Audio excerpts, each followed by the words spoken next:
More and more, I am seeing dogs that have been diagnosed with Cushing syndrome. Now, if your dog does have Cushing's, then you will want to try and avoid these 5 things that I'm going to share with you in today's video.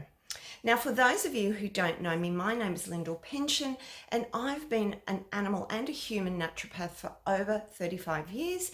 And I've seen many dogs that have come to me with Cushing syndrome where I've been able to help work with them to treat this with natural protocols. Now, in today's short video, I'll share with you what Cushing's syndrome is and why we need to avoid these 5 things when it comes to treating it. And make sure that you hang around right till the end, guys. I'm going to share a bonus tip on one of the most important foods you can add into your dog's diet if you do have a dog with Cushing. So stay tuned to find out about that. Now, what exactly is Cushing's syndrome, firstly? So also known as hyperadrenocorticism. This is a condition where your dog's body produces too much stress hormone named cortisol. This is made from the adrenal glands. Now, there are 3 main types of Cushing syndrome. Pituitary-dependent Cushing's is probably the most common, and it occurs in around 90% of cases. Now, this is caused by a usually benign tumor that's on that pituitary gland that's overstimulating the adrenals to produce cortisol. Now, the second type is adrenal-dependent Cushing's, also caused by a tumor in one of the adrenal glands, which leads to this overproduction of cortisol. Now, in these cases, the tumor is benign or malignant, so this can be more serious. And finally, iatrogenic Cushing's, which is really mainly caused by an overuse of steroidal medication over long time periods. Now, if your dog's been diagnosed with Cushing's, then let's take a look at these 5 things today that you want to avoid. Now, number 1 is a high-fat food diet. Why is this? Well, dogs with Cushing's are really prone to pancreatitis, which is triggered by fatty food. Now, their bodies are struggling also to metabolize fats properly with Cushing's, so too much fat's going to overwhelm the pancreas as well as the liver. Now, Cushing's can actually cause enlarged or stressed livers, which is often picked up on ultrasound, so feeding fatty foods can lead to this excess buildup of fat in which the liver will slow down detoxification. Now, secondly, we want to avoid excessive stress. Now, given the nature of Cushing's affecting the adrenal gland, this makes perfect sense. Why? Well, stress raises cortisol levels, the very hormone that's already too high in dogs with Cushing's. Now, changing routines, overstimulation, loud or unstable environments, and so on can all lead to stress that can make things worse in a dog that's got Cushing's. Excuse me. And honestly, really any dog can be affected by this. So just make sure in your home environment and the situations that you're in, putting your dog in, that you try and keep them as calm as possible in all these situations. Avoiding loud environments, frequent changes in routine, rough handling, etc. Using calm voices and really predictable daily rhythms is good. Now, thirdly, high carbohydrate foods, which include all processed foods, white grains like white rice and pasta, and commercial treats. Now, Cushing's can increase the risk of insulin resistance and diabetes. High sugar or high starch can worsen these blood sugar imbalances and can also increase levels of inflammation in the body that are already higher than normal in Cushing's dogs due to that high level of cortisol. Number 4, over-vaccination. Now, remembering that dogs with Cushing's already have a compromised immune system, so adding more chemical load can stress the body further. And we know that vaccines have the ability to push some dogs into autoimmunity, especially when already compromised with that immune system. So consider avoiding vaccination and look at things like titer testing, or if you really do want to continue to vaccinate, push out to a 3-yearly schedule, if that's what you want to do.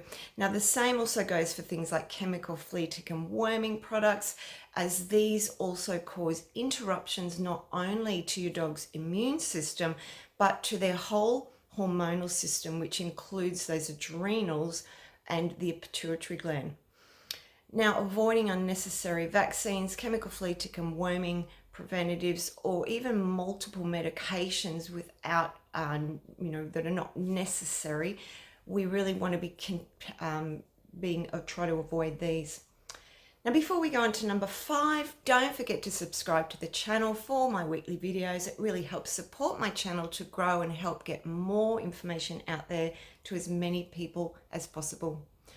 And finally, number 5, unfiltered tap water. Now, with Cushing's, your dog will often have extra stress already being placed on their liver and kidneys. Tap water contains chlorine, fluoride, heavy metals, or pesticide residues that can further stress both of these major organs, particularly your dog's kidneys. So offering filtered water as much as possible to support those detox organs is really important. So then we have the 5 things that are really essential to avoid if your dog is suffering from Cushing syndrome. And now for that bonus tip that I mentioned in the beginning. Now, when it comes to foods, one of the most important things that you can add into your dog's diet is flax whole meal. Now, why flax seeds? Now, these contain what's known as lignans, and as well, of course, as omega-3 fatty acids. Now, lignans are natural plant compounds that have a naturally estrogenic effect in the body and are found in a high content in the outer coating of the flax seeds known as the hull. Now, these can really help with Cushing's in 3 main ways. Firstly, they reduce that excess cortisol by inhibiting enzymes that are involved in cortisol production in those adrenal glands. Secondly, they balance hormones naturally. As plant-based phytoestrogens, lignans can help stabilize hormonal imbalances, which is really particularly important in the adrenal form of Cushing's, where there can be really abnormal level of sex hormones. And thirdly, lignans are strong antioxidants, and they really help to protect the body from oxidative stress and inflammation, which happens with those elevated levels of cortisol. The inflammation goes up. Now, how do we use these flax hulls? Firstly, it's very important not to use whole flax seeds or flaxseed oil for treating dogs with Cushing's. And the reason for this is that the lignan content simply is not high enough to really have a good effect. So make sure you're using flaxseed whole meal or powder. Now, in addition to the benefits of a high level of lignans, the ground flaxseed hulls also, of course, contain a high level of omega fatty acids that your dog can really utilize more easily than in the whole or oil form. Now, adding this flax meal into the diet can really help bring positive results for Cushing's within 8 weeks, although it may take longer for some dogs, maybe up to 4 months. Dosage is going to range from about 1/2 to 2 teaspoons a day, depending on your dog and their weight. And make sure that you store these in your fridge, or they do tend to go rancid quite quickly. So there you have the 5 things that you want to avoid if your dog has Cushing's, and the 1 food you want to add in.